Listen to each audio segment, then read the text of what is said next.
Hai, hai semuanya. Boleh reaction yuk?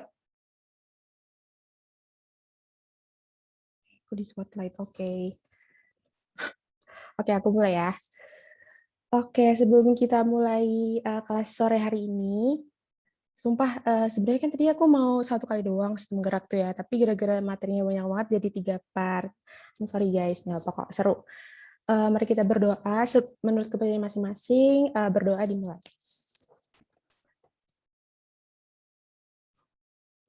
Tidak kata akhir dalam doa. Oke, aku izin share screen ya. Oke, udah belum sih? Harusnya udah ya. Kalau udah ketik 1. Udah kelihatan belum?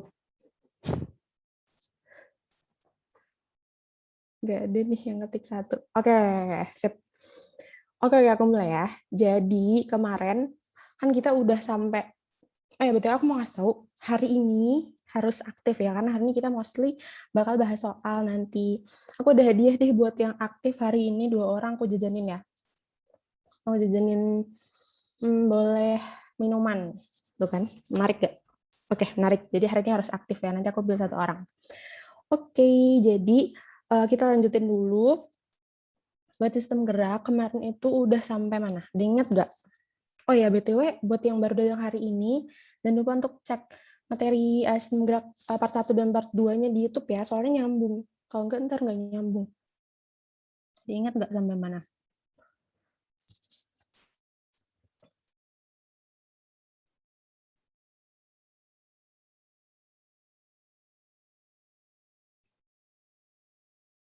Oke.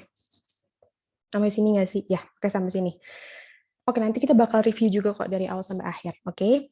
Oke, sekarang kita lanjut ke bagian jadi hari ini kita punya bintang tamu. Bintang tamunya bukan orang tapi materi ya.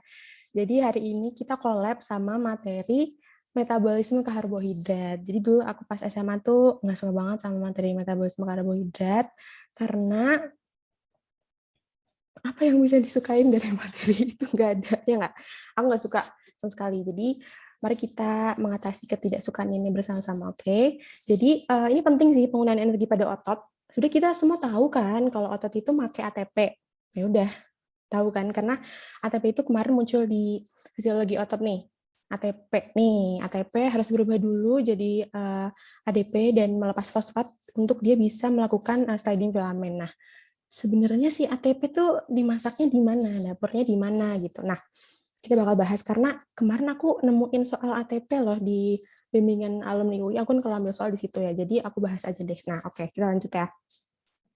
Jadi, penggunaan energi dalam otot. Nah, jadi Jadi yang ada yang namanya protein, karbohidrat sama lemak. Itu kan ada semua ya kalau misalnya kita makan. Nah, itu diubah ke dalam glukosa. Nah, glukosa ini yang akan menjadi bahan bakar dari si pembuatan ATP ini. Nah, jadi sebenarnya energi itu apa sih? Energi itu kan kayak bahan bakar kita gitu ya. Buat apa sih energi pakai di tubuh kita? Nah, energi itu fungsinya buat kita berkembang, buat kita tumbuh. Eh, kalau ada perbaikan sesuatu sakit di tubuh kita kan kita butuh energi ya buat perbaikan kayak gitu. Nah, nanti kalau misalnya kita mau gerak, energi yang tadi itu bakal dikonvert ke bentuk panas dan energi kinetik supaya otot kita itu bisa gerak. Nah, kayak gitu. Nah, oke, baca dulu. 3 hal ini dikonvert ke glukosa yang bisa diubah jadi ATP. Iya, karena itu satu-satunya bahan bakar yang diakui oleh otot. Alias apa? Kayak mobil. Mobil kan bisa jalan pakai Pertamax, bisa pakai apa sih namanya Pertalite ya. Nah, kalau pesawat kan bisanya cuma sama aftur doang, ya nggak? Ya nggak terima bensin solar gitu nggak? Ya nggak? Pesawat cuma mau aftur doang. Sama kalau misalnya otot, itu dia cuma mau ATP doang. Walaupun ada banyak protein, misalnya protein sama lemak itu kan sumber energi juga, tapi maunya kalau yang hal-hal itu udah diubah ke ATP gitu, dia cuma terima ATP. Nah, Sayangnya, di tubuh kita tuh nggak sebanyak itu ATP. Jadi ATP ini terbatas. Nah, ATP itu apa sih? Oh ya, ATP itu adalah adenin trifosfat alias fosfatnya ada 3, jangan lupa ya. Ketika dia dipakai buat fisiologi otot, ATP-nya ini ngelepas fosfat 1. Fosfatnya 1 pergi, sisa 2. Makanya namanya jadi adenin difosfat. Nah, gitu. Nah, ATP ini terbatas. Jadi kalau misalnya kita ATP ini ada di tubuh kita tuh cuman buat kita melakukan gerakan selama beberapa detik aja. Bayangin kalau misalnya kita lari, kalau misalnya kita keliling lapangan sekali aja itu udah berapa detik nggak sih? Kayak udah atau bermenit-menit. Atau kalau misalnya kita mau apa ya? Kita mau maraton yang berjam-jam, nah itu energi dari mana? Nah, makanya tubuh kita itu harus terus membuat yang namanya ATP. Dibongkar semuanya, proteinnya, cadangan lemak kita, pokoknya ATP itu harus terus dibuat supaya tubuh kita bisa punya energi terus-menerus. Nah, kayak gitu. Oke, jadi cara buatnya gimana? Cara buatnya ada 3 cara, yaitu pakai kreatin fosfat, dan yang kedua, yang ketiga ini adalah respirasi yang seperti kita ketahui yang ada di metabolisme karbohidrat, yaitu ini nyambung dikit ya ke metabolisme karbohidrat. Yang kedua itu adalah respirasi seluler anaerob. Nanti nama lainnya glikolisis anaerob, atau namanya adalah fermentasi, atau nama lainnya adalah diambil dari glikogen. Nah, buat yang lupa glikogen itu apa? Glikogen itu adalah sama aja kayak glukosa, tapi yang disimpan di otot dan hati. Ingat ya. Jadi glikogen tuh sama aja kayak glukosa, cuman yang disimpan aja gitu. Bedanya sama glukosa itu kayak udah dikeluarin kalau atau belum disimpan sama sekali ya. Bisa udah dikeluarin atau belum disimpan sama sekali. Kalau glikogen tuh ibaratnya udah ditaruh kulkas gitu buat disimpan. Nah, oke, yang ketiga adalah pakai respirasi seluler aerob atau glikolisis aerob. Oke, nah urut enggak Kak? Ini 1, 2, 3.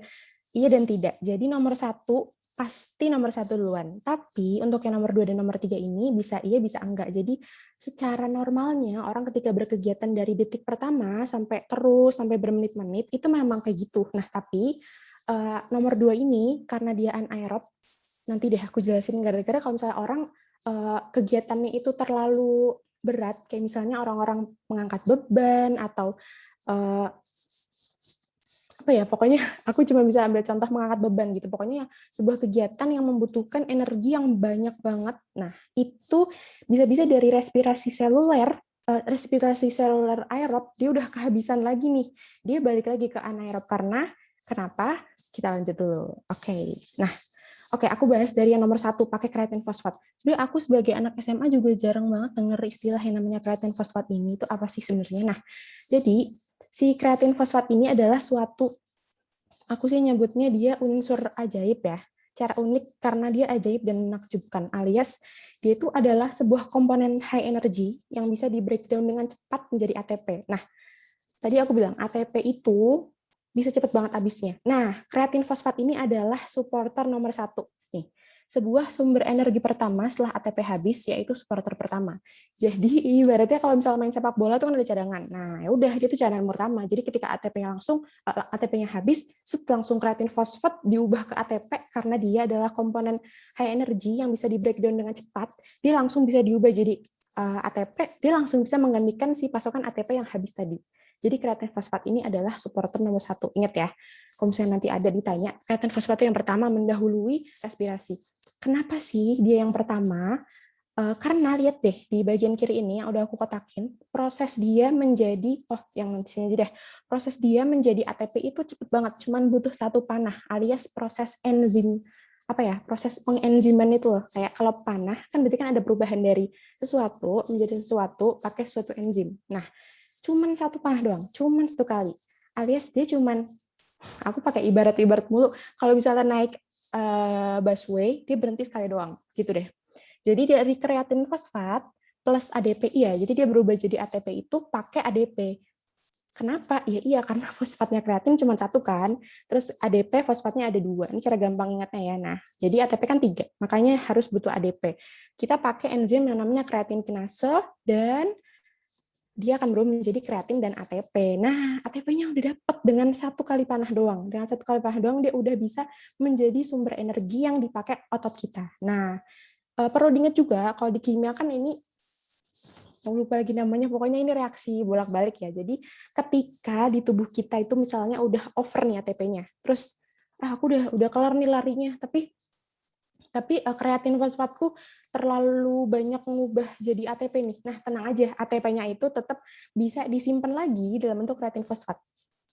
Paham? Jadi tubuh kita tuh pinter banget ya. Jadi kayak udah otomatis lah pokoknya bakal diubah lagi jadi kreatin fosfat. Karena ATP itu nggak bisa disimpan ya guys. Maksudnya ya disimpannya dalam bentuk kreatin fosfat. Karena tahu nggak sih?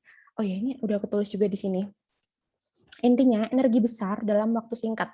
Tapi kalau ATP udah kebanyakan bisa di reverse, terutama pada resting muscle. Iya, tadi ketika kalian udah kelar lari, udah kelar jalan-jalan naik MRT, itu bakal di reverse lagi ke dalam kreatin fosfat. Nah, otot yang beristirahat. Nah, jadi ketika kita pakai, otot bikin ATP dari kreatin fosfat. Ketika kita istirahat, otot membalikan ATP menjadi kreatin fosfat gitu. Jadi otomatis ketika otot kita beristirahat, otot kita itu bikin kreatin fosfat. Paham ya? Nah, otot yang beristirahat memproduksi 5 kali lebih banyak kreatin fosfat daripada ATP. Alias tadi aku bilang di awal, ATP itu dikit banget, cuma bertahan untuk beberapa detik. Nah, jadi beberapa detik setelah kita pakai ATP itu, 15 detik berikutnya kita pakai ATP yang dari kreatin fosfat. Nah, bentar banget nggak sih guys? Walaupun kita lari dari keliling lapangan aja 15 detik menurutku lebih. Jadi kita perlu ya namanya respirasi seluler itu. Nah, duration of energy provided cuma 15 detik. Nah, udah nih habis istirahat ATP-nya habis lagi, kemudian bikin ATP lagi dan ngulang lagi. Iya, pokoknya ini terus aja gitu. Untuk yang kreatin fosfat ini ya. Nah, nih buat yang belum jelas lagi ini jadi tadi kreatin fosfat ditambah ADP, dia akan menghasilkan ATP dan kreatin. Nah, ATP inilah menjadi ini contracting muscle ya. Ketika relax, dia akan berubah lagi menjadi ADP dan kreatin fosfat tadi. Nah, untuk ATP supaya jadi ADP tadi, fosfatnya harus dibuang dong, karena dari 3 menjadi 2, fosfatnya harus dibuang, kayak gitu. Nah, inilah dalam contracting muscle, ATP inilah yang menghasilkan energi for muscle contraction. Oke, paham ya? Kalau mau nanya langsung sanggah aja, langsung ngomong aja. Oke. Ada yang mau nanya nggak? Kelvin mau nanya tadi fungsi kreatin fosfat apa ya Kak? Fungsinya dia tuh sebagai cadangan energi. Aku nggak tahu kalau fungsinya untuk tubuh kita secara mungkin fungsional apa, tapi sepenangkapanku yang aku baca, dia itu sebagai sumber energi pengganti ATP gitu. Jadi dia akan diubah menjadi ATP gitu. Jadi apa ya? Sumber energi pertama setelah ATP habis gitu. Mungkin nanti aku cari dulu ya kalau fungsinya secara umum apa. Ya Kak, makasih. Oke, makasih. Kreatin fosfat bentuknya cairan atau apa? Ini bentuknya molekul ya guys, molekul. Bukan cairan juga sih, kayak komponen yang ada di dalam tubuh kita tuh kayak apa sih? Oh ya, kreatin tuh dapetnya dari daging. Jadi sebagaimana kalian makan misal apa sih, kalian makan daging merah dapat zat besi nggak sih? Zat besi. Terus kalian makan susu dapat kalsium. Nah, gitu. Kreatin fosfat tuh bentuknya abstrak-abstrak gimana kayak gitu. Jadi tidak bisa dideskripsikan ya guys, bentuknya kayak apa. Nah, oke. Sebelum kita lanjut, yang ingat dulu metabolisme karbohidratnya nih. Ada nih, kalian tuh sebenarnya yang dibahas di sekolah itu kan metabolisme ini kan, metabolisme karbohidrat mulai dari glikolisis, nomor 2 fosforilasi oksidatif atau nama lainnya apa ya? Dekarboksilasi oksidatif, nomor 3 siklus Krebs, dan nomor 4 adalah elektron something itu ya. Pokoknya itu kan ya, yang elektron itu. Nah, itu tuh sebenarnya masuknya ke glikolisis yang aerob kan. Nah, maksudnya metabolisme yang aerob apa sih? Maaf. Jadi sebenarnya glikolisis itu dialami dulu oleh semua glukosa. Mau itu adalah aerob, mau itu adalah anaerob. Pokoknya semua glukosa itu ketika mau diubah menjadi, nah makanya tadi aku bilang glukosa itu bakal diubah jadi ATP. Jadi energi otot kita tuh makainya ATP. Nah, maka dari itu semua glukosa harus diubah ke ATP kan? Karena fungsi kita makan kan buat kita energi ya. Nah, glukosa tadi akan mengalami proses yang namanya glikolisis dan diubah jadi pirufat. Bener nggak? Coba dicek di catatan kalian. Harusnya sih bener ya. Nah, baru dibagi dua yang namanya glikolisis anaerob kah atau maksudnya siklus yang anaerob kah atau siklus yang aerob gitu. Sebentar. Aku juga jadi buka catatan dulu nih, guys.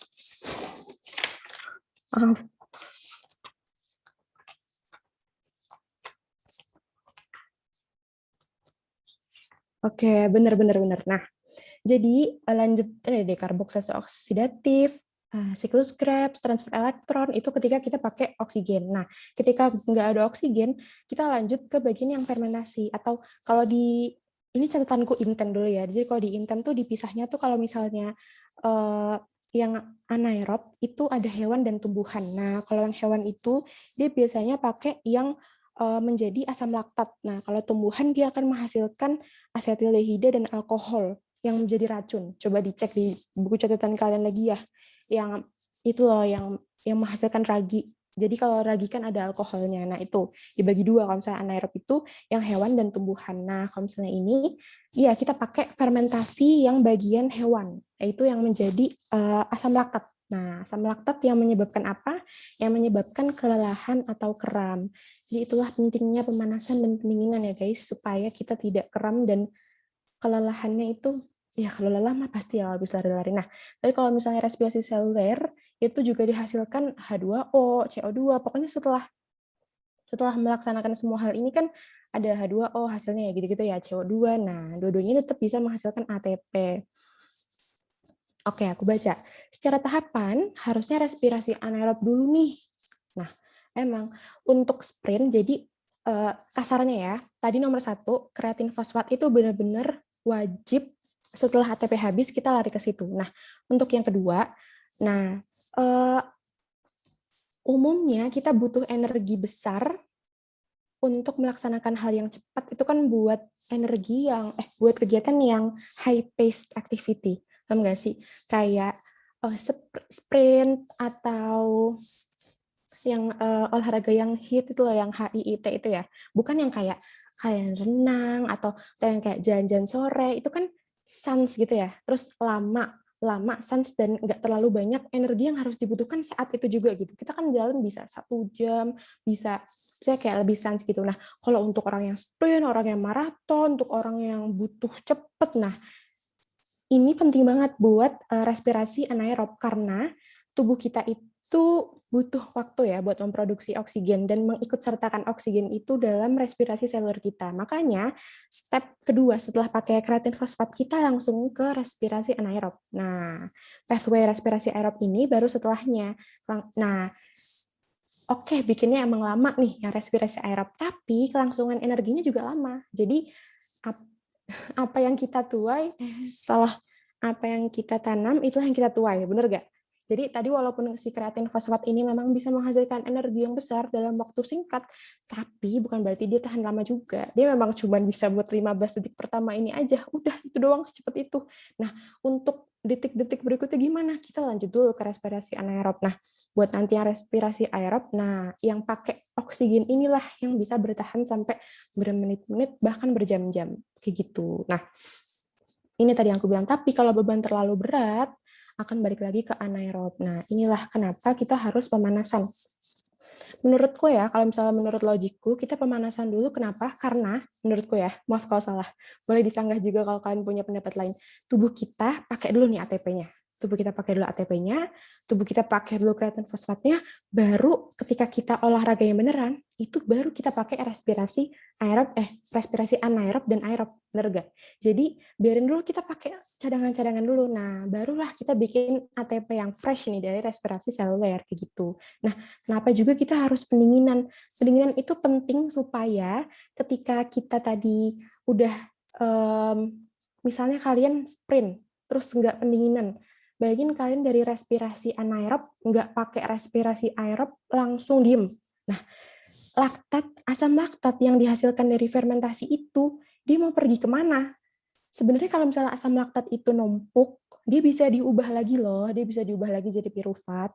Tapi syaratnya jangan berhenti langsung dari sprint, dari maraton, jangan langsung berhenti langsung. Jadi kita harus melakukan pendinginan itu biar asam laktatnya itu bisa diubah lagi jadi piruvat kayak gitu. Bisa kok, kita tuh nggak kram, bisa kan kita nggak kram, buktinya dengan pendinginan, bisa kan kita nggak terlalu capek, buktinya dengan capek mana coba kalian sprint langsung berhenti, sama kalian sprint habis itu jalan-jalan dulu bentar, terus kayak pendinginan gitu kan lebih capean kalau langsung berhenti kan, nah kayak gitu. Oke, jadi ini aku punya reaksinya di bawah kanan ini, yang atas adalah yang pakai oksigen, aerobic respiration. Step-nya memang lebih banyak ya, karena dia lanjut dekarboksilasi oksidatif, bla bla bla itu tadi. Makanya dari glukosa plus oksigen, dia akan menghasilkan karbon dioksida plus air, plus ATP-nya banyak nih. Nah, salah satu yang ku bilang tadi, dia bisa berjam-jam itu karena ATP-nya banyak. Bandingkan dengan respirasi anaerob. Iya sih, emang lebih sedikit steps-nya, cuman satu doang dari glukosa menjadi pirufat, menjadi asam laktat dan 2 ATP, tapi 2 ATP doang. Buat apa 2 ATP doang? 2 ATP doang ya kan? Nah, ya penting juga sih. Oke, lanjut dulu ya. Oke, lanjut ke respirasi anaerob. Nah, benar tadi, dari glukosa kita akan lanjut ke asam pirufat, akan lanjut ke asam laktat. Nah, hasilnya, sebenarnya yang penting hasilnya 2 ATP ini ya. Cuman kita nggak bisa menghiraukan kalau ada yang namanya asam laktat ini. Nah, oke, semoga aku nggak kecepetan. Oke, seharusnya sumber energi selanjutnya setelah ATP dari kreatin fosfat. Oke, seharusnya respirasi anaerob ini adalah sumber energi selanjutnya nih, setelah ATP dari kreatin fosfat. Kalau kreatin fosfatnya udah habis. Nah, semua respirasi seluler emang dianggapnya lama karena loop panahnya banyak, ya kan? Tadi kalau yang kreatin fosfat cuma satu, dia ini panahnya banyak. Nah, kontraksi maksimal menekan pembuluh darah yang ada di otot. Jadi pasokan O2-nya emang kurang. Makanya kalaupun ada, stoknya kurang buat beban kerja berat nih. Makanya O2 perlu waktu buat sampai otot. Ini ada ngejok sedikit lagi. Ya udah ngandelin glikolisis aja nih. Ya udah glikolisis dah. Glikolisis langsung ke yang nggak usah pakai oksigen aja dah biar cepet ya. Nah, padahal dia cuma ngasilin OTP lagi. Padahal dia cuma ngehasilin 2 ATP kayak gitu. But still, it's faster than aerobic respiration. Jadi memang tahap kedua ini harusnya respirasi anaerob dulu, baru ketika oksigen udah masuk, kita pakainya respirasi aerob.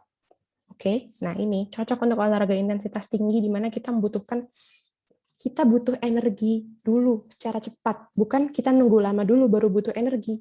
Ya nggak sih, kita butuh energi sekarang juga. Nah, kita pakai respirasi anaerob, mana oksigennya masih on the way ya. Nah, oke, tapi konsekuensinya ada asam laktat dan nguras habis glikogen gitu. Jadi ya nggak sih, karena untuk menghasilkan ATP yang sama banyaknya dengan respirasi aerob nih. Untuk respirasi aerob sekali udah dapat 38 ATP.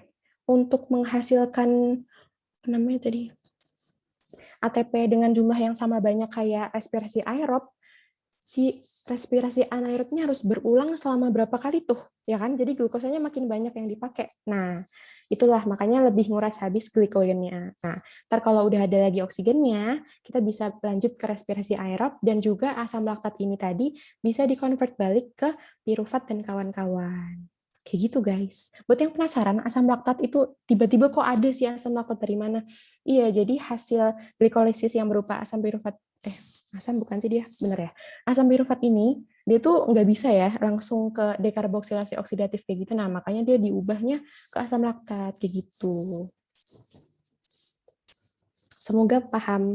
Oke, lanjut ke respirasi aerob. Kalau nggak paham boleh nanya. Nah, selanjutnya pakai respirasi aerob. Nah, ini nih si jagoan yang ATP-nya banyak, walaupun bentar. Oke, betul tadi aku lupa ngejelasin kenapa kita bisa kram. Iya, bahkan kenapa kita bisa kram sebenarnya, kita kram tuh gara-gara otot kita tuh nggak punya energi untuk relaksasi. Bayangin, ototnya tuh udah terlalu banyak kontraksi, saking terlalu kontraksinya, saking hype-nya dia tuh nggak punya energi lagi untuk sekedar relaksasi doang. Makanya bisa terjadi kram. Makanya energi untuk relaksasinya itu didapetin dari mana, makanya kita nggak boleh langsung berhenti. Kita harus pendinginan dulu, kayak gitu, supaya ototnya bisa ngambil energi. ATP-nya itu tadi, jangan salah, relaksasi juga perlu ATP loh, ya nggak? Bukan cuman kontraksi otot doang. Jadi relaksasi itu juga perlu banget nih ATP, bukan cuman kontraksi otot doang. Kayak gitu. Oke, lanjut ya ke pakai respirasi aerob. Nah, jadi ini sejagoan nih yang ATP-nya banyak meskipun lama. Nah, cocok untuk light atau moderate exercise kayak jogging, terus renang ya kan itu kan kayak sans gitu nggak sih kayak aku suka renang karena itu nggak ngos-ngosan. Maksudnya capek juga sih, cuman keringet kita kan terdisguise ya di dalam air jadi kayak keren gitu. Oke.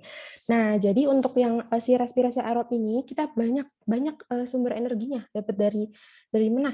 Dari lemak, dari bisa dari glukosa, glikogen di hati, bahkan lemak. Nah, bisa lihat juga di sini duration of energy provided-nya itu juga minutes to hours. Jadi buat orang-orang yang ingin olahraganya lama, nah ini cocok banget pakai ATP dari respirasi aerob, kayak endorse banget. Nah, ATP yang dihasilkan juga banyak nih, 36 ATP, dan ada juga yang dihasilkan teman-temannya H2O, CO2, dan heat. Nah, cellular respiration in mitochondria. Jadi terjadinya di mitokondria ya. Nah, tadi hasilnya asam pirufat dari glikolisis. Terus oksigen akhirnya penyelamat kita oksigen datang dari hemoglobin di darah. Nah, ataupun dari mioglobin di muscle fiber. Apaan mioglobin? Mioglobin. Nah, oke, tenang. Jadi mioglobin adalah kita bongkar dulu ya. Mio adalah otot. Globin, aku nggak tahu globin itu apa, tapi istilahnya globin itu adalah sesuatu yang untuk mengikat oksigen. Ingat nggak, kalau hemoglobin, ya di darah kita yang membawa oksigen lari-lari itu kan namanya hemoglobin ya. Nah, cuman hemo itu kan darah, makanya hemoglobin itu tempat kerjanya di darah. Kalau mioglobin tempat kerjanya di otot. Nah, jadi dia bisa nyimpen oksigen dikit nih di situ, bisa jadi sumber oksigen juga. Tapi yang paling penting, dia mempercepat perpindahan O2 ke otot. Jadi ayo nih udah habis energinya, mana nih mioglobin? Oke, mioglobin mempercepat O2 tuh pindah. Ya, O2 yang baru masuk dari orang kan ngos-ngosan ya.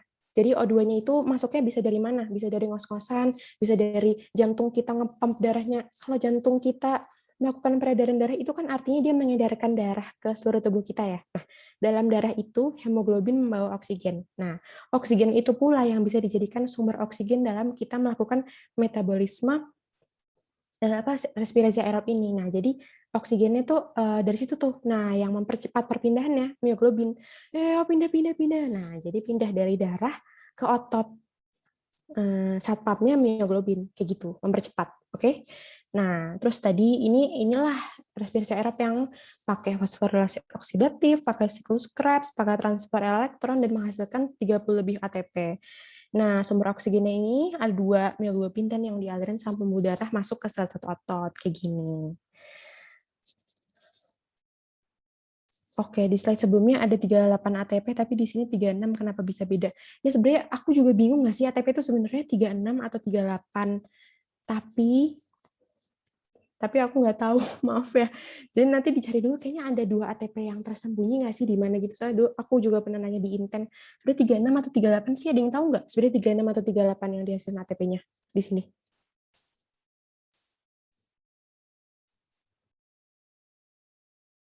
Enggak ya? Ya udah nanti dicari dulu ya guys. Pokoknya 30-an lah ya.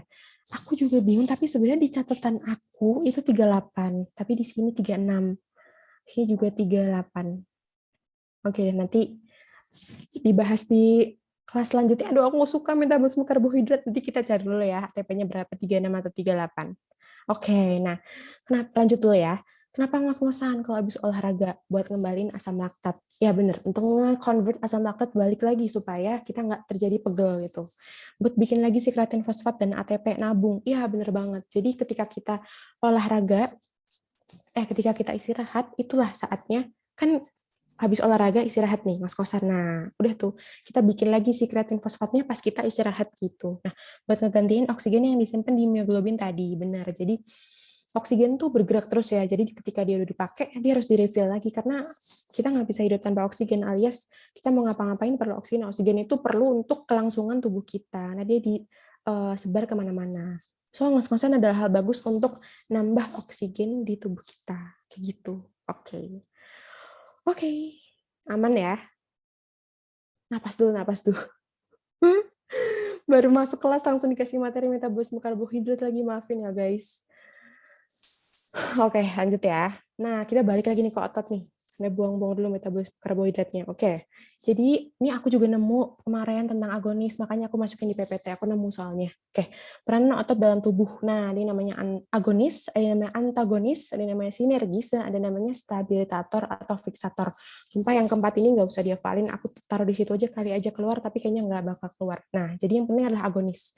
Kalau kalian nonton sinetron, antagonis itu kan si orang jahat ya. Ya, yang suka nonton Ikatan Cinta sebenarnya. Aku nggak nonton. Oke, antagonis kan yang baik, protagonis kan yang baik-baik ya. Cuman di sini namanya agonis, bukan protagonis. Nah, oke, jadi ingat aja antagonis tuh yang jelek, bukan jelek ya. Intinya yang nggak baik gitulah. Nah, makanya tidak baik, makanya dia yang berlawanan. Nah, bahas dulu dari agonis ya. Jadi agonis ini adalah si prime mover. Prime itu adalah utama, mover itu adalah penggerak alias penggerak utama. Jadi otot yang memberikan tenaga utama untuk menyelesaikan suatu gerakan. Oke, jadi ketika kita, ini ada gambarnya nggak sih? Oke, ketika kita nge-curl bicep, ketahuan jawabannya, ketika kita flexing otot kita. Kalian kan tahu ya posisi yang paling umum deh di SMA itu kan bicep dan tricep ya. Nah, ketika kita nge-flex, kira-kira otot apa nih penggerak utama dari fleksi siku? Jadi mau ngomong atau ngechat, penggerak utama dari flexing otot kita kayak gini. Ada nggak yang mau ngechat atau ngomong? 3, 2, 1. Oke, nggak ada. Jadi, ya benar seperti yang udah ada di foto, yaitu bicep. Jadi, prime mover, padahal udah ada di foto. Prime movernya, penggerak utamanya adalah bicep. Ya. Kalau di SM tuh, kalau misalnya kita fleksi, berarti yang kontraksi adalah si bicep, benar. Yang relaksasi adalah tricep. Makanya si tricep menjadi otot antagonis saat kita memfleksikan otot kita yang siku kayak gini. Nah, otot yang kerjanya berlawanan dengan otot agonis, berperan membantu mengendalikan gerakan. Jadi, ketika kita fleksi siku atau bicep curl, agonisnya adalah bicep. Antagonisnya adalah tricep. Oke, nah gimana kalau misalnya kita push up atau bench press? Bench press tuh yang so adera itu ya, yang di kursi. Nah, kebalikannya. Jadi kalau itu kan yang bekerja adalah bagian sini nggak sih? Bagian belakang ya. Nah, ketika kita push up atau bench press, yang menjadi agonisnya, prime movernya adalah tricep gantian. Nah, antagonisnya adalah bicep. Atau enggak ketika kita relaksasi ya, sama aja. Cuman sama aja aku mau kasih contoh ketika ototnya itu bekerja gitu loh. Kalau relaksasi kan kayak sans gitu. Kalau kita bekerja, nah kita push up, nah itu belakangnya tuh yang gerak. Nah, oke. Kalau sinergis itu otot yang membantu aja sih, yang menstabilkan. Kayak ini di sini kan bukan cuma bicep doang ya yang di daerah sini tuh, tapi ada yang namanya brachioradialis, brachialis, cuman itu nggak penting. Itu yang di dalam-dalamnya. Oke, nice to know aja. Oke, ini juga aku tambahin aja deh. Jelasin singkat aja, karena ini kayaknya nggak keluar deh. Intinya, ketika otot kontraksi itu belum tentu loh. Belum tentu kita melakukan pergerakan. Kayak kalian tangannya diem aja, tapi kalian kesel sama orang, terus kalian mengepal. Nah, itu apa nggak kontraksi juga kan otot-otot kalian, tapi kalian nggak gerak nih. Nggak gerak kan, tangannya cuma gitu, kesel sama orang. Dari jauh, kalian nggak nonjok. Nah, ketika kita tidak menonjok itu tetap terjadi kontraksi, tapi tidak ada pergerakan. Paham ya? Jadi kalau misalnya ada pergerakan, itu namanya isotonik. Kalau nggak ada pergerakan, namanya isometrik. Cara ngafalinnya, aku secara ngafalinnya gini. Kalau mobil matic, itu kan lebih nggak gerak ya dibandingkan mobil nggak matic, apa namanya? Mobil normal ya? Manual. Oh iya, manual. Mobil manual. Nah, mobil manual itu kan harus ganti gigi segala macam. Nah, kalau matic itu kan tinggal set gitu. Nah, aku mikirnya kayak gitu. Isometrik itu lebih matic gitu. Jadi nggak banyak gerak. Nah, nggak ada pergerakan. Kalau misalnya isotonik ada pergerakan, itu yang menonjok orang kayak gitu. Oke. Jadi lihatlah orang ini. Oh, ada contohnya padahal.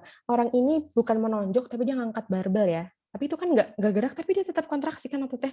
Nah, itulah yang namanya isometrik. Jadi terjadi kontraksi, tapi tidak bergerak. Nah, oke, dia ada ngangkat, dia ada nurun. Nah, ketika dia ngangkat, ototnya mendek nggak? Iya kan? Ketika dia nurun, ototnya manjang nggak? Iya kan? Nah, ketika dia memanjang, ya Allah, ini kenapa memanjang semua? Ketika dia memanjang, itu namanya eksentrik. Maaf buat ya ini salah. Lihat di gambarnya aja yang benar. Muscle elongates, artinya muscle-nya itu memperpanjang, memanjang. Nah, memanjang itu namanya eksentrik. Nah, kalau dia memendek, nah itu namanya konsentrik. Oke, kali aja keluar. Pokoknya gampang lah ya, extend gitu. Extend. Nah, extend tuh berarti dia memanjang, eksentrik. Kalau konsentrik dia memendek. Dua-dua ya. Oke, udah. Sip. Mantap ya. Dua-duanya tetap kontraksi loh ini. Sip ya. Kayaknya udah oke, masih ada gangguan sistem gerak. Oke. Habis gangguan sistem gerak ini, udah hari ini kelasnya cepet kok. Kita bakal bahas soal sama review sebentar sebenarnya. Kalian mau review atau enggak ya? Kalau misalnya mau review, boleh sih review dari awal sampai akhir. Oh, wow. Tapi ntar kita bahas soalnya. Nah, itu yang aku bakal undian. Bukan undian berhadiah sih, tapi yang paling aktif aku jajanin. Oke, gangguan sistem gerak. Jadi kemarin aku udah bahas kayaknya gangguan yang rangka di sistem gerak 1 ya, guys. Jadi check it out videonya. Gangguan sendi belum. Oke, jadi sendi kemarin kan aku bahas ya, sendi diartrosis, sendi amfiartrosis, sendi sinartrosis. Jangan lupa sendi mana-mana aja. Singkatannya, kemarin apa tuh singkatannya? Bro dan sis makan sup konro di bawah sinar matahari, dan juga desi dan visi pergi ke amfiteater. Kalau nggak salah itu ya. Oke, gangguan di sendi. Oke, jadi dislokasi. Gampang banget, dislokasi itu apa sih? Geser. Udah. Aslinya kan ini bukannya gangguan rangka ya? Oh, ada di sini ya. Oke, udah masuk ke gangguan sendi, tapi sama aja gangguan muskuloskeletal. Nah, kalian bayangin otot lengan atas kalian itu ada tempatnya di sini. Terus ini kan ada humerus nih. Nah, terus kedorong, keluar nih kepala tulangnya dari tempatnya. Nah, itu namanya dislokasi. Udah sesimpel itu. Dia bisa geser ke bawah, bisa geser ke depan, bisa geser ke belakang, tergantung arah tonjokannya dari mana. Nah, ligamen sobek. Iya, ligamen itu apa? Ligamen selotip. Selotip yang bertugas menahan semua sendi pada posisinya, itulah ligamen. Makanya kenapa kalau kita astagfirullahaladzim, kalau orang lain dislokasi, itu ligamennya sobek. Iyalah, orang dia sobek, apa nggak selotipnya sobek ya kan? Nah, itu aman ya. Oke, aku bahas yang kesini dulu. Ankilosis. Ankilosis adalah sendinya nggak bisa gerak, kayak nyatu sama tulang gitu. Oh, aku ada gambarnya guys. Oke, jadi ini adalah dislokasi ya. Bisa dilihat sejauh apa nih kepala tulang yang bagian humerusnya ini dislokasi ya. Aslinya yang bener mah yang kiri, itu aman kan di dalam soketnya. Ini kan sendi bolan soket ya. Sendi apa yo? Di sini sendi apa? Ayo aku tungguin sampai ada yang jawab.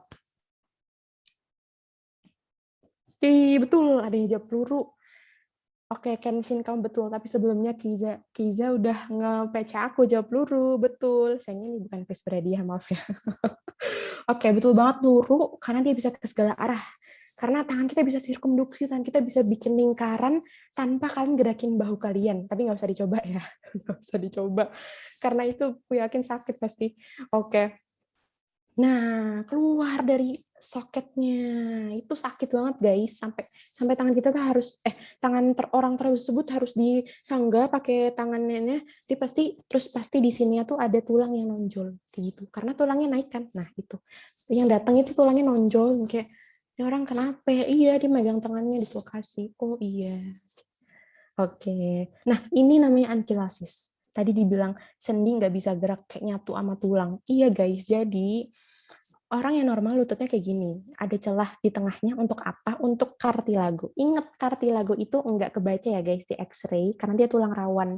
Densitasnya kurang, kepadatannya tuh kurang kebaca gitu loh di X-ray, makanya dia nggak kebaca di X-ray. Makanya ini cuma tulang doang nih, sama jaringan soft tissue kita, si lemak-lemak tubuh kita ini baru kelihatan di X-ray. Tapi kalau yang namanya kartilago itu nggak kelihatan. Nah, tulangnya ini nyambung gitu. Jadi nggak ada lagi namanya rongga ini, celah ini nggak ada. Dia bayangin nggak bisa gerak nggak sih? Ya kan pastinya nggak bisa gerak dong, karena tidak ada sebuah sendi di dalam situ. Sendinya musnah. Nah, makanya sendinya ada hilang, nggak bisa gerak. Nah, nyatu sama tulang. Itu yang namanya ankilosis. Kayak gitu, guys. Nah, sebelah oke, lanjut ya ke artritis. Nah, kalau yang belakangnya tis kayak laringitis, faringitis, pleuritis. Nah, itu tis itu artinya radang. Nah, berarti tis ini radang dong. Terus artikulasi, artro gitu. Nah, itu kan artinya sendi. Makanya ini peradangan sendi. Ada 4 yang umum. Oke, dia nanya, berarti ankilosis itu lumpuh ya? Aku nggak bisa bilang lumpuh juga sih. Karena lumpuh itu kan benar-benar nggak bisa gerak ya. Lumpuh itu kan ada banyak ya. Ada yang sarafnya yang rusak. Mungkin bisa dibilang lumpuh, iya. Secara gerak, dia jadi nggak bisa gerak. Cuman aku juga nggak tahu sih treatmentnya ankilosis itu bisa atau enggak, dia misah. Cuman kan kalau misalnya kita operasi, bisa ya dipisahin tulangnya. Jadi ya lumpuh sementara mungkin ya, gara-gara dia nggak bisa gerak itu. Oke, aman. Pertanyaannya dari tadi agak susah-susah ya, berasa jadi dokter nih. Amin. Oke, lanjut. Artritis. Oke, jadi ada 4. Osteoartritis, rheumatoid arthritis, gout arthritis, dan septic arthritis. Nggak usah dihafal, gampang. Aman ya. Jadi osteoporosis. Ingat osteoporosis itu kan penyakit orang tua ya. Nah, penyakit degeneratif. Artinya kalau emang udah umurnya ya udah. Nah, osteoartritis juga sama kayak gitu. Dia memang penyakit degeneratif yang udah usia gitu. Memang usia banyak yang terjadi di orang tua. Sama sebenarnya semua peradangan sendi itu kayak gini. Nah, jadi ntar deh gambarnya nanti ya. Jadi sama-sama ada merah gitu loh, kayak tahu nggak sih kalau sendi itu merah. Oke, lihat gambar bentar deh kayak gini. Merah terus digerakin susah, sakit. Terus biasanya kalau misalnya bangun tidur terus makin merah, makin sakit ketika udah lama nggak digerakin, terus kayak biasanya ini terjadi sama orang tua sih sebenarnya. Ya, jadi kayak gitulah. Kayak di sendi, makanya di lutut, di jari-jari ini, jari-jari kan sendi semua. Terus di siku juga bisa, cuman yang sering di lutut sama di jari-jari, makanya kayak gitu. Oke. Nah, ankilosis bisa terjadi di tulang lutut aja atau bisa di tulang lain? Bisa di tulang lain, karena sendi bukan cuma di lutut aja. Oke, Oke, lanjut. Rheumatoid arthritis ini rematik. Rematik itu kan istilah yang sangat lumrah ya di kita. Sih aku juga nggak tahu guys, rematik itu apa artinya. Tapi intinya rheumatoid arthritis ini itu adalah autoimun. Jadi tentara kita, saudara putih kita, itu mistaken. Jadi dikira itu orang lain, itu kuman, tapi itu ternyata diri kita sendiri. Jadi dilupakan oleh diri sendiri ya. Sedihnya. Itulah rheumatoid arthritis adalah tentara kita nyerang diri kita. Tentara orang nyerang orang lain itu. Nah, itu makanya terjadilah peradangan di situ. Karena ya nggak ada orang nggak ada apa-apa tapi malah diserang, ya udah malah jadi radang nggak sih. Nah, itu makanya rheumatoid arthritis kayak gitu.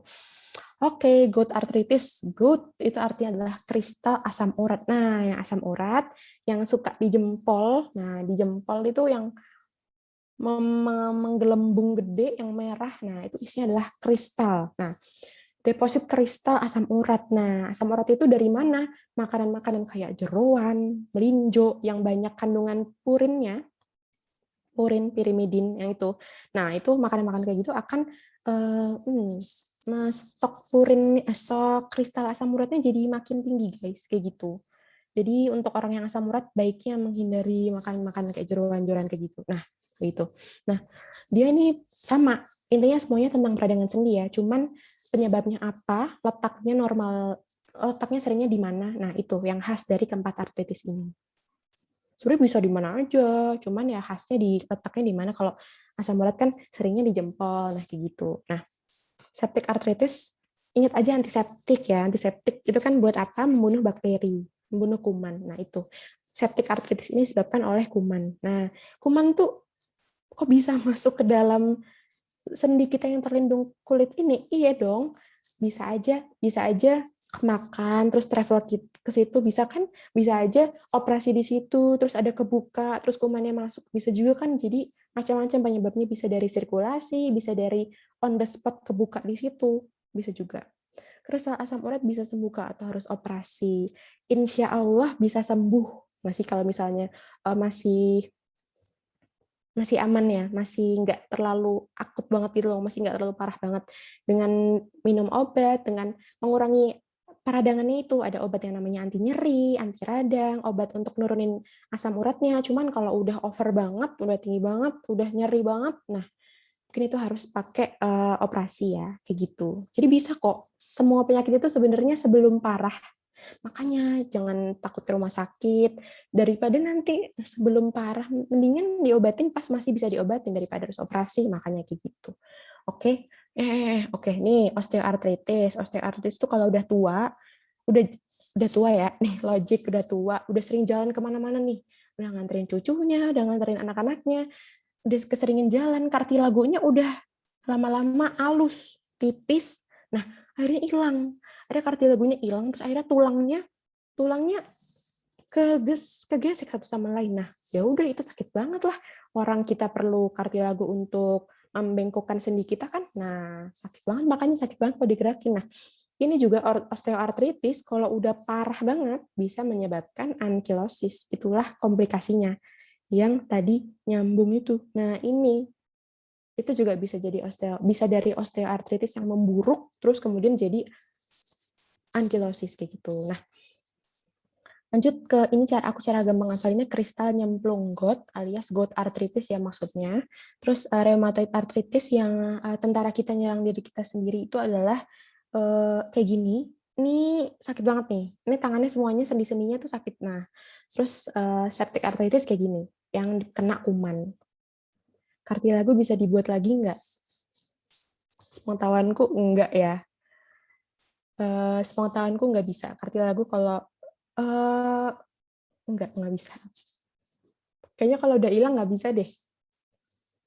Kartilago itu kan bisa dibuat kalau misalnya kondroblast ya. Kondroblast menghasilkan sel-sel tulang rawannya itu. Nah, tapi kalau misalnya kartilagonya udah hilang, kan udah hilang semua kondroblast, kondrosit dan kawan-kawannya, nggak bisa ada lagi. Nah, makanya kalau misalnya kartilagonya menipis, tapi masih ada nih, masih ada. Ayo kita semangat bikin. Nah, itu masih ada. Tapi aku jarang sih kayak dengar kasus tulang rawan dibikin lagi. Yang masih bisa di tulang kita tuh kan, tulang kita itu kan masih bisa diperbaharui ya. Jadi asalkan aku kasih cerita lagi nih, tulang kita tuh walaupun udah selesai numbuh ya, tulang kita itu kan udah selesai numbuh di 16 tahun alias udah kelar nih numbuhnya. Plate epiphysis kita, apa sih namanya? Lempeng pertumbuhan kita tuh udah hilang di umur 16 tahun. Nah, di umur 16 tahun itu tulang kita masih tetap apa namanya? Berubah ya, bukan cuma diem aja. Jadi osteoklas makanin, osteoblast bikin. Jadi tulang kita yang hari ini dan yang 3 tahun yang lalu itu beda. Jadi udah terjadi suatu siklus ya untuk memperbaharui tulang kita terus-menerus gitu. Jadi tulang kita bukannya sama-sama aja, jadi tetap ada perbaharuan dong tulang kita itu. Kayak dia nanya, osteoartritis itu pengapuran ya Kak? Iya betul. Kalau semua orang bakal ngalamin berarti nggak bisa disembuhin ya Kak. Kayak kalaupun minum obat berarti bakal tergantungan obat dong. Bukan semua orang bakal ngalamin ya. Jadi terutama untuk orang-orang yang aktivitasnya terlalu ekstrim itu. Jadi emang artritis ini kan nggak ada yang tahu kapan kenanya, gimana, siapa gitu. Nah, emang nggak akan sembuh. Jadi kita cuma bisa ngasih obat supaya dia enggak. Jadi kalau misalnya namanya artritis itu dia nggak bisa sembuh. Obat itu cuma bisa meredakan nyeri gitu. Jadi oh ya udah, ini misal bangun pagi-pagi sakit gitu. Nah, minum obat biar nggak nyeri. Jadi nggak bisa sembuh. Jadi makanya kita harus menjaga sendi-sendi kita sebaik mungkin. Kalau misalnya kayak gout arthritis kan bisa ya, jangan makan hal-hal yang memicu asam urat. Septic arthritis hati-hati supaya kuman nggak masuk ke sendi. Rheumatoid arthritis itu aku kurang tahu cara nghindarinnya gimana karena itu autoimun ya. Nah, kalau osteoartritis ini enggak semua orang tua bakal osteoartritis, tapi makanya kita kan harus menjaga tulang rawan, menjaga sendi, mungkin hal-hal yang bisa kita kontrol kayak gitu bisa membantu kita mencegah, menghindari osteoartritis gitu. Bukan berarti semua bakal kena ya. Banyak kan orang-orang tua yang masih main bulu tangkis gitu kan, masih strong gitu. Oke, aman ya. Lanjut, gangguan di otot. Nah, gangguan di otot ini ada yang namanya atrofi. Nah, jadi itu kan tidak aku mikirnya trofi itu kan size-nya macam-macam ya. Kalau kalian juara 1 sama juara 3 itu kan size trofinya pasti beda. Nah, jadi trofi itu size, artinya tidak berukuran, artinya mengecil maksudnya. Nah, iya. Jadi ketika otot itu nggak banyak dipakai, dia akan mengecil dengan sendirinya. Dia kan nggak bisa kontraksi, bener. Jadi ya itu, orangnya lemes gitu, nggak bisa kontraksi. Cuman apa ya, aku nggak pernah sih nemuin kasus kayak gini, gara-gara kita kan pasti memakai otot kita ya semuanya, makanya jangan tidur mulu, jangan rebahan mulu ya guys. Kita harus aktif memakai otot kita, kayak gitu. Nah, trofi ukuran hiper kelebihan atau membesar. Nah ini contohnya Aderai. Nah, Aderai itu otot-ototnya kenapa dia tuh hipertrofi. Nah, kalau hipertrofinya Aderai itu masuknya ini memang bukan gangguan semua ya, artinya bukan dalam gangguan yang selalu merugikan, tapi ketidakbiasaan gitu loh. Nah, kalau hipertrofi ini kan nggak normal ya, maksud orang orang normal ototnya gitu enggak kayak gitu kan. Orang normal mah ototnya biasa-biasa aja. Nah, Adera itu luar biasa. Tapi hipertrofi bukan bukan selalu gangguan. Itu bisa juga sesuatu untuk dipamerkan ya, otot-otot kayak gitu. Nah, oke. Buat ciwi-ciwi nih. Oke, lanjut. Tetanus. Nah, tetanus itu disebabkan oleh bakteri yang namanya Clostridium tetanus. Tetanus apa tetani ya? Kalau nggak salah tetani, maaf typo. Dan ini gampang, nggak usah dihafalin, udah ada tetani-tetaninya di namanya. Nah, kontraksi terus-menerus. Nah, penyebabnya apa? Ketika kaki ketusuk paku, nah ini penyebab paling sering nomor 1, kaki ketusuk paku. Nah, ada kontaminasi di situ. Nah, bakterinya tuh masuk lewat kontaminasinya itu. Nah, Clostridium tetanus itulah menyebabkan ini. Gejalanya adalah kontraksi terus-menerus. Ini salah satu gejalanya ya. Masih banyak gejala yang lain, cuman yang paling khas adalah ini, kontraksi terus-menerus. Ini orang udah dirawat di rumah sakit, tapi masih kayak gitu. Ya, karena emang ototnya terus-menerus. Nah, cara gampang ngafalinnya tetanus, terus-menerus. Gampang kan? Ini orang pertama yang di bawah, orang pertama yang menemukan tetanus dah kayaknya. Nggak tahu juga, jadi Google gambarnya. Ya itu, jadi memang gejalanya kayak gitu. Jadi ototnya itu nggak bisa disuruh untuk diem aja gitu. Kayak gitu. Tetap ya, myasthenia gravis. Nah, inilah meleyot definisi. Definisi beneran meleyot itu kayak gini. Jadi ototnya tuh lumpuh dan lemah. Nah, gangguan dari sistem imun yang kolaps sama muskuloskeletal. Jadi aslinya dia bisa senyum, tapi ketika meleot, nah udah ototnya jadi lemah. Biasanya tuh cuman sebelah gitu loh guys. Meleotnya cuman sebelah kayak gitu. Kalau myasthenia gravis itu. Tapi ada juga yang kayaknya dua-duanya deh, kayaknya ya. Bener banget. Saya pernah dengar katanya kalau tetanus itu bisa menyebar ya, terus kalau udah parah bisa sampai diamputasi, itu bener gak? Bener banget. Jadi penyakit, makanya itu penyakit sebelum parah mendingan diobatin aja. Oke? Oke, kita bahas soal, oh ya nggak usah review kali ya, udah kesorean. Kalian bisa review sendiri, PPT-nya udah tersedia di Bitly, materi bersinar, lengkap. Ini menurutku adalah PPT terlengkap, terniat yang aku bikin, mencakup semua sistem gerak, semoga aman untuk digunakan untuk semua jenis soal ya. Oke, kita langsung bahas soal OS, aktif-aktif, be aktif ya. Ini diundi nih buat jajan minum nih. Oke, lanjut ya.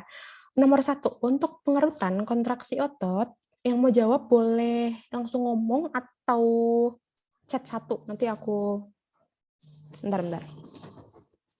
Yang mau jawab boleh raise hand, boleh langsung ngomong, boleh chat satu ya. Nanti aku tunjuk. Nanti aku bilang. Untuk pengerutan kontraksi, otot diperlukan energi. Energi diambil dari penguraian senyawa. ATP, Kak. Oke, siapa tuh yang jawab? Kelvin. Oke. Iya, jadi ATP ya?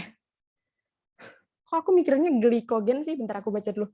Untuk kontraksi otot diperlukan energi. Energi diambil dari penguraian senyawa. Bener, ATP. Aku udah nyiapin jawabannya glikogen padahal. Salah Kalau bener ya. Jadi, itu kayak itu ke relaksasi dari pemecahan itu tersebut. aduh mantep banget ya. Jadi, oke, ATP, kita pakai jawaban ATP ya, bener. Jadi jawabannya ATP. Tapi jangan lupa juga kalau glikogen itu hal yang, jadi ini kan disimpannya di mana? Di otot, di hati. Nah, glikogen itu disimpannya di situ. Oke, ATP. Kelvin, kamu gini ya, satu gini. Lanjut. Hitung sendiri-sendiri ya poinnya, maaf aku nggak bisa ngitungin. Lanjut, otot yang bekerja sebagai agonis adalah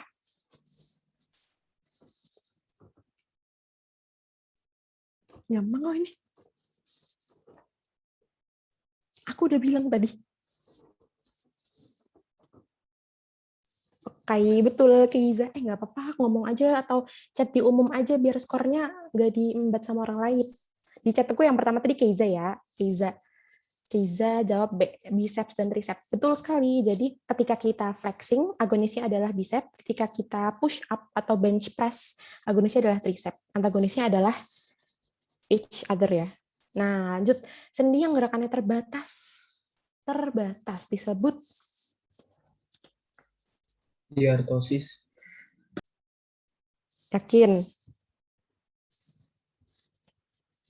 Coba ada yang jawaban yang lain? Amfiartrosis. Oke, betul. Siapa nih yang jawab?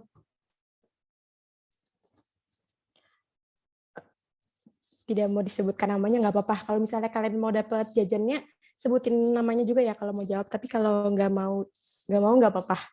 Oke, makasih udah jawab. Yang benar adalah amfiartrosis. Oh, amfiartrosis nggak ada. Oh, berarti kita harus cari amfiartrosisnya yang mana. Nah, kemarin amfiartrosis itu singkatannya adalah Aku lupa juga lagi, ya Allah. Bentar ya, kita balik dulu ya. Kita balik dulu ke PPT. Pembahasan soal macam apa ini? Mari kita review bareng-bareng aja. Sendi.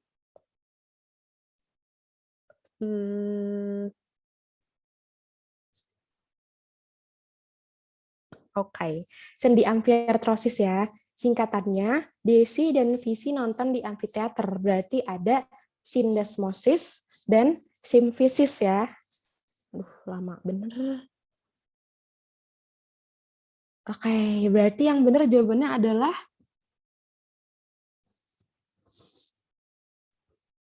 nggak ada nggak sih? Sendi yang gerakannya terbatas disebut sinartrosis kan nggak ada, diartrosis kan banyak, sinkondrosis bukan. Nggak ada jawabannya ya guys ini ya? Menurut kalian gimana? Simfisis sama sindesmosis. Udah skip deh. Nggak ada jawabannya. Aneh soalnya. Lanjut ya. Ion kalsium di sel otot disimpan di gampang.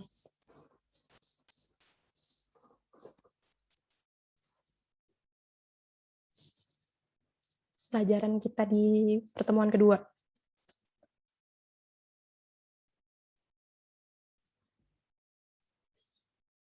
Ada yang mau jawab yang nomor 6?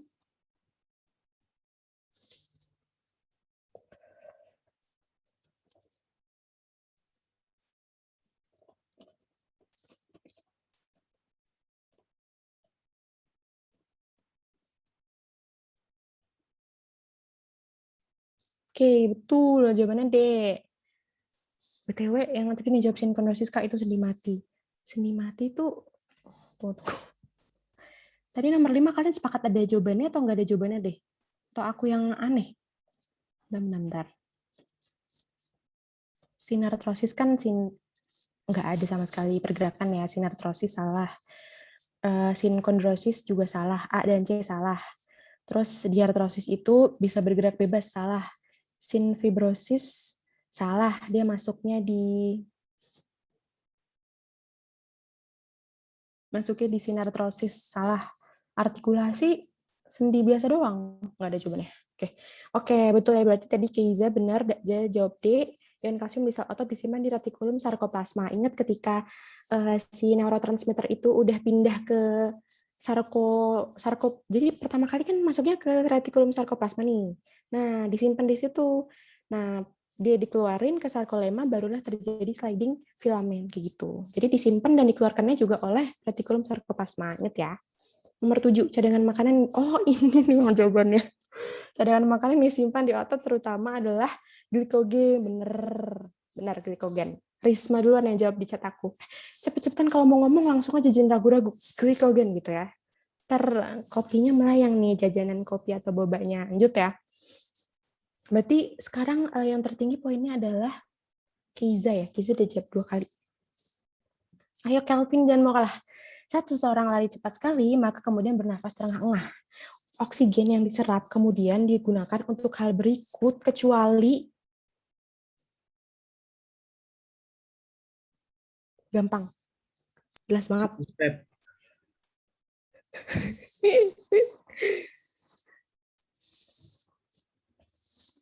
Nah, Keiza bener deh.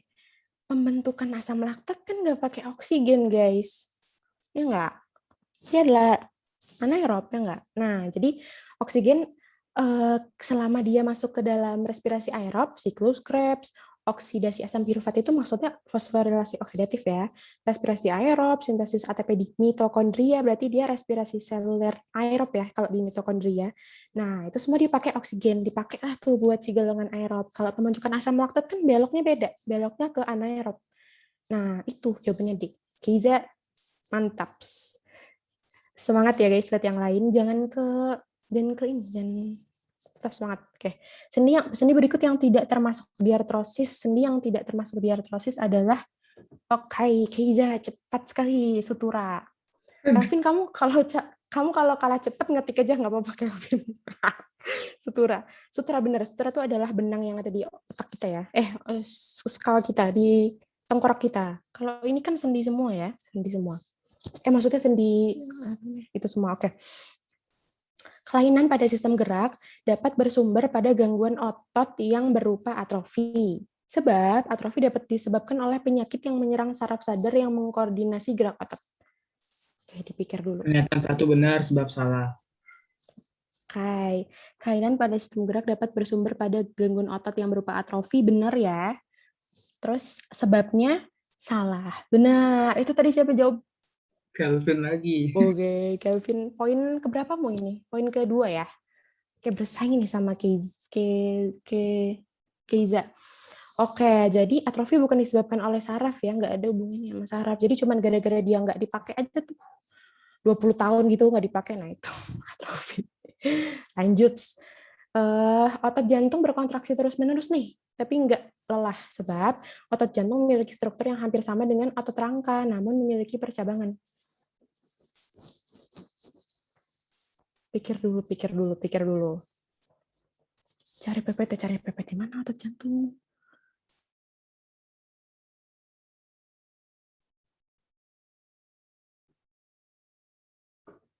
Udah ada yang mau jawab, guys? Atau susah? Atau kalau susah kita bahas aja nggak apa-apa?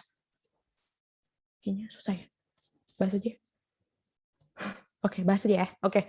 Jadi benar, otot jantung berkontraksi terus-menerus namun tidak mengalami kelelahan. Iyalah, kalau lelah siapa yang mau menjaga kita tetap hidup, guys? Jadi harus berkontraksi terus-menerus namun tidak mengalami kelelahan. Benar. Sebab otot jantung memiliki struktur yang hampir sama dengan otot skelet. Nah, oke, coba kalian bayangin otot polos. Jangan dibayangin, nanti aku ke slide itu aja. Otot jantung memiliki struktur yang hampir sama dengan otot skelet, namun memiliki percabangan. Ini slide berapa? 67. Oke, ini di sini ada tulisannya dibilang, cardiac muscle cells differ from skeletal muscle fibers, artinya dia beda dari skelet in three major ways.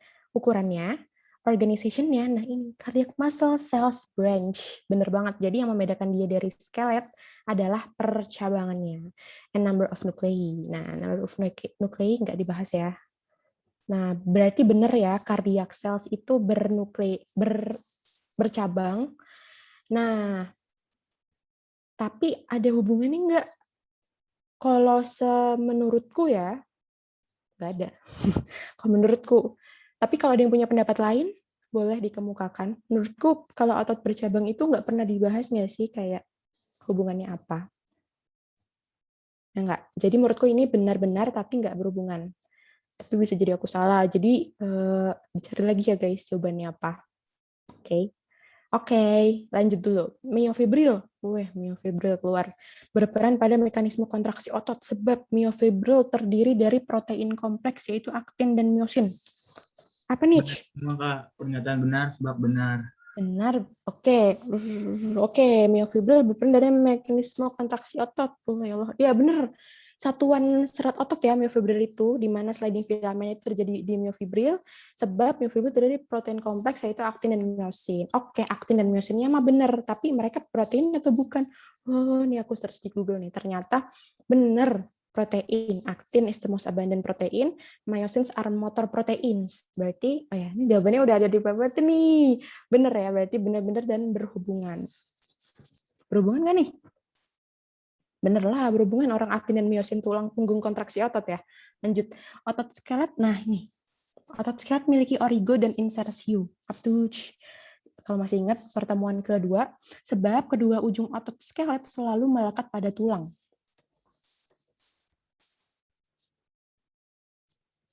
Gimana? Pikir dulu. Otot skelet itu bicep, tricep. Mereka punya origo sama origo itu adalah yang originnya ya. Kalau insersio di mana dia bergerak. Lupa apa? Lupa.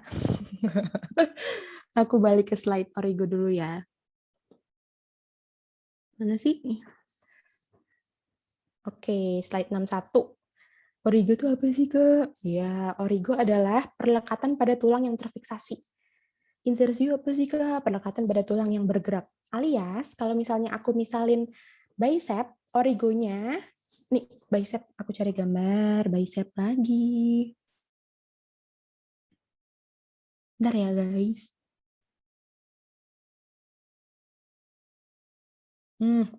Nih, origo tuh ini maksudnya, guys. Artinya dia menempel, nih. Ini kan kalau kita fleksi, gerak nggak? Ayo gerak nggak? Nggak kan? Nah, yang gerak mana kalau misalnya kita fleksi? Nah, yang gerak tuh bagian sininya nih. Nah, artinya ini adalah origo, ini adalah insersionya dari otot bicep, kayak gitu. Jadi, yang origo itu lebih ke sumbu tengah tubuh ya, alias lebih proksimal, lebih not distance, not distal, tapi lebih proksimal ke tubuh kita. Itulah origo, origin. Nah, kalau insersio adalah di mana dia menginsert, di mana dia masuk. Nah, di sini dia bergerak-gerak di situ. Kayak gitu guys, semoga paham ya. Jadi jawabannya adalah benar. Otot skelet memiliki origo dan insersio benar, sebab kedua ujung otot skelet selalu melekat pada tulang. Benar, karena fungsi otot skelet apa? Untuk menggerakkan tulang kan? Kayak gitu. Jadi benar-benar berhubungan. Kalau dia nempel ke tulang, itu artinya karena otot skelet itu fungsinya untuk menggerakkan tulang. Kalau otot jantung kan untuk memompa jantung. Kalau otot polos untuk apa ya, organ visceral kita kan, kayak untuk mencerna makanan dan segala macamnya kayak gitu. Oke, lanjut. Energi berarti poin tertinggi Kelvin ya. Kelvin kamu 3 apa 4 ya?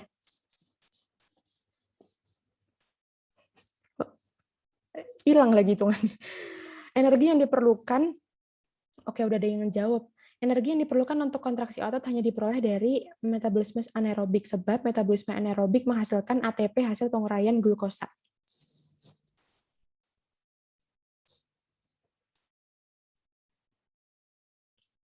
Ada yang mau ngomong? Ini udah ada yang jawab sih sebenarnya di chat. 18 pernyataan salah sebab benar. Oke, energi yang diperlukan untuk kontraksi otot hanya diperoleh dari metabolisme anaerobik. Salah ya, karena tadi ada dari kreatin fosfat, ada dari metabolisme aerobik. Sebab metabolisme anaerobik menghasilkan ATP hasil penguraian glukosa. Benar. Iya dong, karena semua hal di dunia ini untuk menghasilkan ATP kan harus dari glukosa dulu. Tadi glukosa kan ya dapetinnya dari fat, dari protein, dari karbohidrat yang diubah menjadi glukosa. Diubahnya di mana, Kak? Di mulut ada kan enzim petialin, di mana dia mengubah makanan-makanan yang kita makan, di mana dia mengubah apa sih namanya? Karbohidrat ya kan? Enzim petialin itu mengubah nasi yang kita makan jadi glukosa. Kalau kalian tes pakai yang warna hitam itu, nah itu di mulut kita udah terjadi mulai terjadi pengubahan ke glukosa. Makanya ini salah dan benar ya. Berarti Risma kamu benar, tapi kamu poinnya berapa ya? Kayaknya keduluan mulu nggak sih kamu dari tadi? Jadi belum dapat poin. Maaf. Lanjut pertanyaan terakhir. Oke, 2. Oke, Kezia udah gercep banget nih jawab. Sendi peluru merupakan persendian yang dapat menyebabkan gerakan segala arah. Sebab, benar semua ya. Ini tadi aku ngomong nih, sendi peluru ball and socket, gerak segala arah. Sendi peluru berbentuk sebagai bola yang berada dalam cekungan. Oke, Kezia jawab 19 sama-sama benar. Berarti Casey sama Kelvin poinnya gedean siapa? Keiza, kamu berapa? Kelvin, kalian coba chat poin kalian berapa di everyone deh. Yang mau dapat jajan aja sih, kalau nggak mau nggak apa-apa, nggak usah. Lupa ya. Oh ya Allah, masih ada soal lagi. Lanjut dulu. Ya udah, anggap aja kalian sama ya, Keiza sama Kelvin 3 deh. Hitung mulai sekarang ya. Kalau aku bilang 1, 2, 3, baru tulis jawabannya ya. Biar fair. Pernyataan benar tentang otot polos terdapat di vena bersifat volunter, reaksinya lambat, tidak berinti sel. Scroll dulu PPT ke otot polos. Oke. Ada yang mau jawab?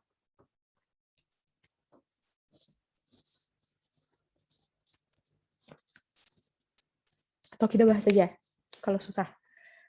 Soalnya terdapat di vena, apaan terdapat di vena? Susah ya? Ya yaudah. Jadi kalau otot volunteer itu kan artinya kita sadar ya kalau kita ngegerakin. Sedangkan otot polos kan kita nggak sadar ya kalau otot kita lagi mencerna makanan. Makanya nomor 2 itu salah. Nah, kalau nomor 2 salah, nomor 4 juga salah karena kayaknya semua otot berinti sel nggak sih? Cuman banyaknya berapa dan letaknya di mana itu kan. 2 sama 4 udah pasti salah. Berarti 3 udah pasti benar. 1 nih tinggal. Apaan sih terdapat di vena? Nah, ya jadi ada tuh yang namanya arteri dan vena kita itu kan juga ada ototnya ya guys di dalamnya. Karena obviously kalau nggak ada otot nggak ada yang akan menggerakkan si arteri dan vena itu di dalamnya itu. Nah, jadi di dua-duanya itu ternyata ada guys otot polos seperti yang ada di gambar ini. Otot polos di arteri ada, otot polos di vena ada. Begitu. Ya guys, jangan lupa. Jadi yang benar adalah 1 dan 3. Oke. Oke, buat nomor 21 sabar Bunga. Kalau mau ikut undian, baca dulu soalnya ya. Guna tulang rangka manusia adalah memberi bentuk tubuh. Wih. Aku bingung nih siapa yang duluan. Oke, sebutin. Aku bilang 1, 2, 3, kalian ngecat lagi ya. 1, 2, 3. Oke. Yang paling cepat Bunga. Bunga, kamu skornya berapa? Udah pernah jawab belum? Oke, Bunga 1 ya. Keiza sama Risma, kalian terlambat, maaf. Benar, memberi bentuk tubuh, tempat perlekatan otot, melindungi alat-alat lunak, dan menggerakkan otot-otot badan.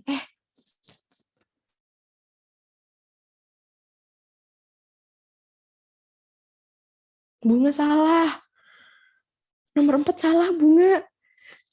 Tulang tidak menggerakkan otot-otot, tapi otot-otot yang menggerakkan tulang. Aduh, Bunga salah. Kurang tepat ya jawabannya. Jadi setelah Bunga yang jawab adalah Keiza. Keiza jawab 1, 2, 3 nih. Oke, bener ya. Jadi 1 benar, 2 benar, 3 benar. Jangan terkecoh nih nomor 4 menggerakkan otot-otot badan. Jadi yang menggerakkan itu adalah otot ya, karena otot aktif. Tulang pasif. Jadi salah ya yang nomor 4. Jadi maaf sekali Bunga belum berkesempatan dapat skor. Keiza memimpin ya. Oke, lanjut. Udah ada yang jawab. Asam laktat yang bertimbun pada otot dapat menyebabkan 1, 2, 3. 2 dan 4. Tuh, kamu kalah di chat udah pada rame loh. Kelvin, mending chat aja ya. Asam, tapi nggak apa-apa kalau nggak mau ikut undian, ngomong aja sans biar nemenin aku. Asam laktat yang tertimbun pada otot memang 2 dan 4. Bener banget, terengah-engah nggak ada hubungannya ya. Relaksasi juga, jadi kram dan pegel. Bener banget, jadi yang bener adalah Lia. Nomor 1 Lia ya. Lia, Risma, Bunga, Keiza bener semua. Sip. Penyebab, aku ngomong, kalau mau jawab nggak apa jawab aja, tapi skor yang aku hitung ya setelah aku ngomong 3 ya. Penyebab tulang pipa dapat tumbuh memanjang karena adanya penulangan pada 1, 2, 3. 1, 2, 3. 1, 2, 3.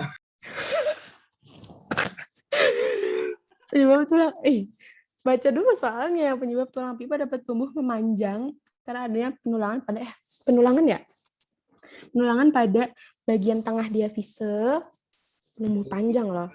Bagian tengah diafisa, bagian ujung diafisa, suru diafisa, bagian cakra diafisa. Mana nih? 1, 2, 3.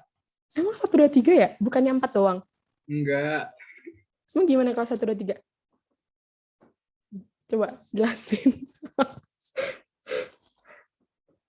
Bukannya pertumbuhan, tapi ini ya, pokoknya ini ya, kalau aku paham sih, menurutmu jadi semua tuh numbuh kan, bukan cuman cakranya doang, Pak, ya kan? Ya nggak?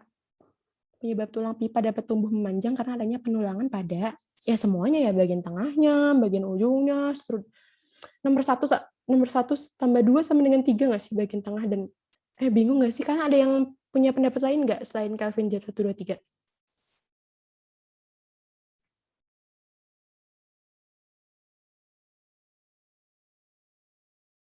Nggak ada nih. Ya udah, kalau menurutku 4 karena cakra diafisa lempeng pertumbuhan.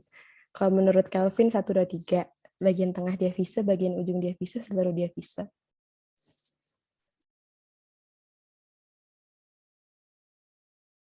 Skip ya, bingung ya. Maaf, bingung, aku juga bingung.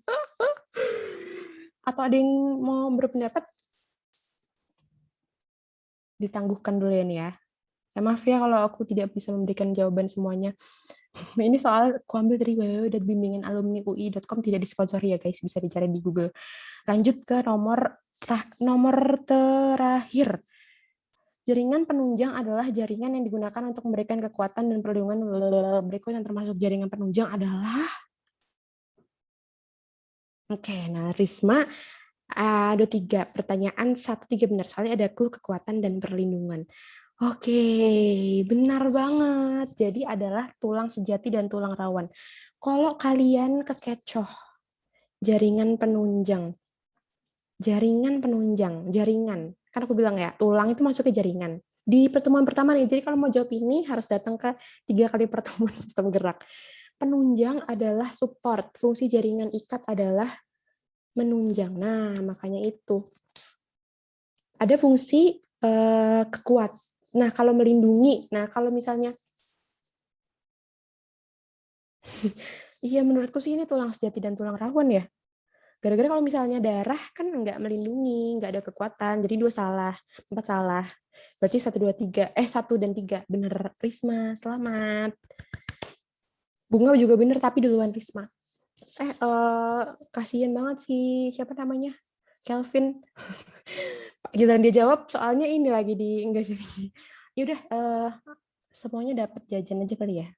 Di chat aku di line ya guys. Ini ID line aku buat, boleh deh semua yang jawab.